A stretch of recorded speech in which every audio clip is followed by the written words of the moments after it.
berangkat sama siapa, Ren? Tanya sang nenek saat si Ren sudah siap dengan tas ransel sedangnya di depan teras.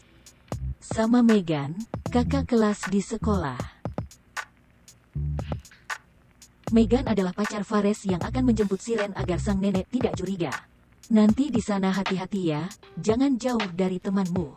Iya, aku kan udah gede jadi bisa jaga diri, si Ren melirik sekilas ke arah neneknya. Nenek Misty menghela nafas mendengar jawaban si Ren. Tak berapa lama teman yang ditunggu si Ren datang. Megan menggunakan mobil sport warna putih. Itu adalah mobil Fares. Dirinya menunggu si Ren di depan gang komplek bersama Anthony dengan mobil sport warna merahnya. Itu temanku sampai, aku jalan dulu nek.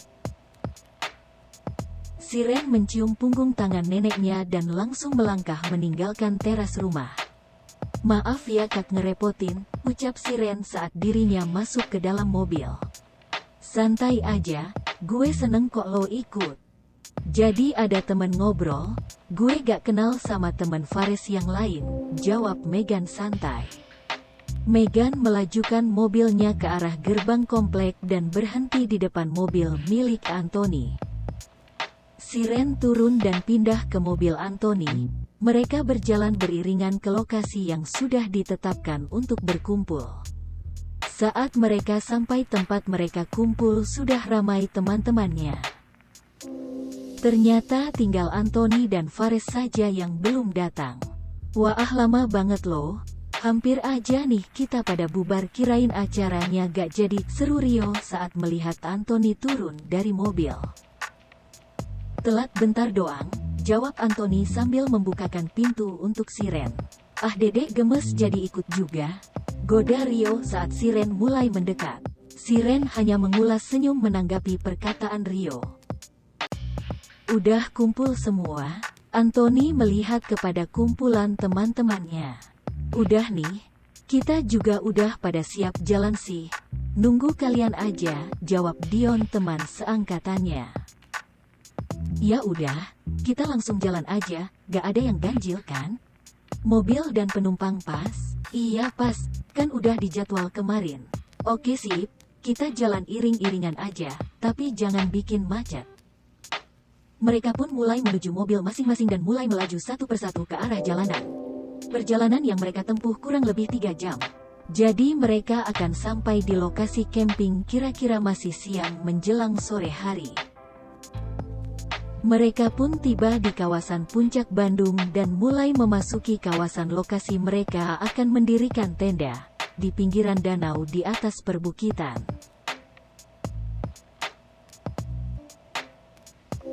Saat sampai para lelaki sibuk mendirikan tenda, kurang lebih ada 15 tenda yang merek buat.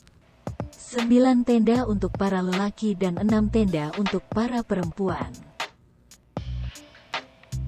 Setelah selesai mengurus tenda, mereka mulai bersantai di depan tenda dan membuat api kecil untuk menghangatkan suasana.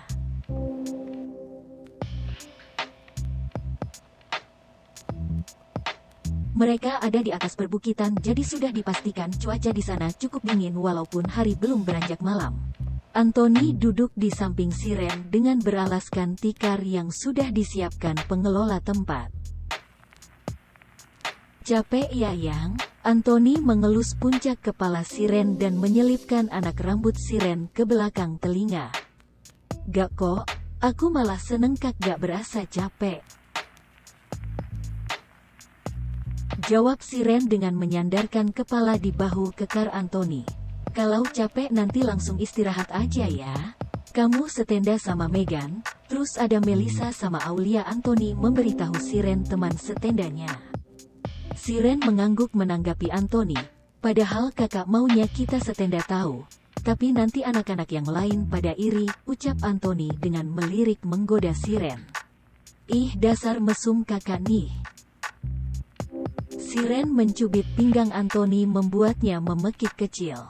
Sakit yang, rengeknya seperti anak kecil. Biarin, tahu rasakan.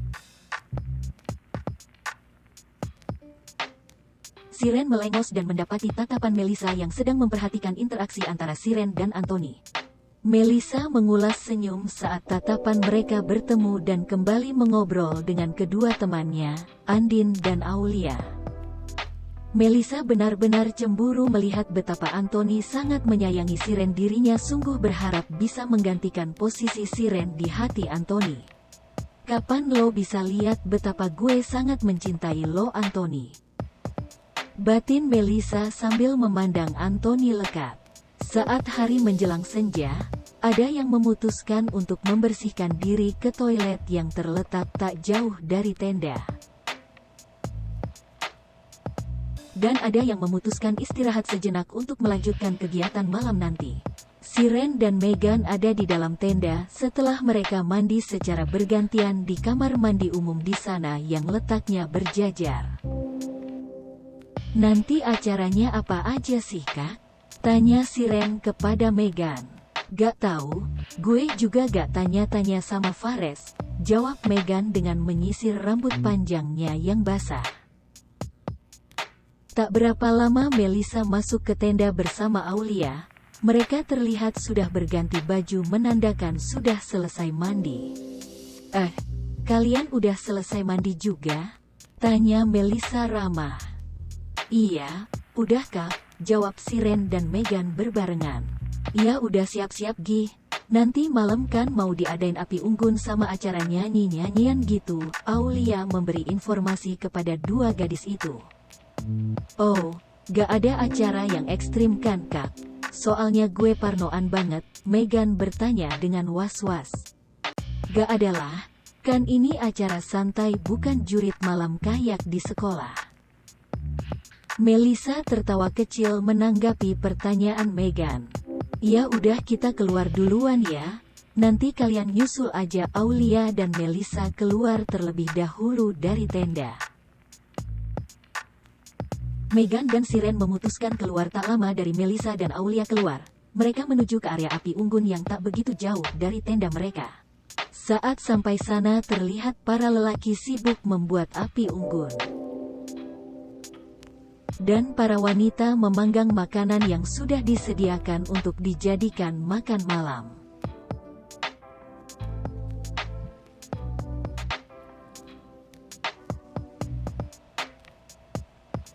Siren dan Megan bergabung bersama para wanita yang sebagian besar hanya duduk menyaksikan temannya yang lain memanggang sosis dan daging.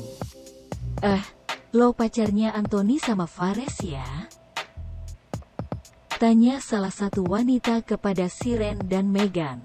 Siren mengangguk, iya Kak, namaku Siren. Dia mengangkat tangan untuk berkenalan dengan wanita yang menanyainya tadi. Gue Manda, jawabnya sambil menerima uluran tangan Siren.